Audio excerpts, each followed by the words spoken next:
Panalangin sa pasimula ng bagong taon sa ngalan ng Ama ng Anak ng Espiritu Santo. Amen. Diyos na mapagmahal, nagpapasalamat po kami sa biyaya ng bagong taon.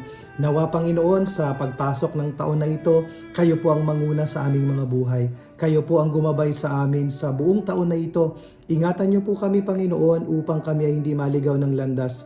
Ganon din naman, Panginoon, alam namin na sa iyo nagmumula ang lahat ng mabubuting bagay na aming natatanggap, at alam po namin na hindi namin kaya ang mga pagsubok na iyong ibibigay, at tinuturuan niyo po kaming tumawag sa inyo upang ito ay aming makayanan. Nawa, Panginoon, bigyan mo kami ng bagong lakas, bagong pag-asa upang harapin ito ng buong tapang at buong lakas sa pamamagitan ng iyong awa at gabay.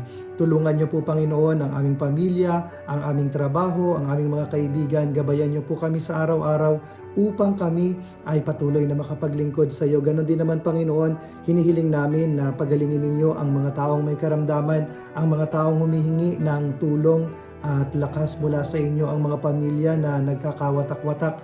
Ganon din naman ang lahat ng mga tao na may pinagdadaanan sa kanilang buhay. Kayo po ang magpuno sa kanila ng mga pag-asa sa buong taon na ito.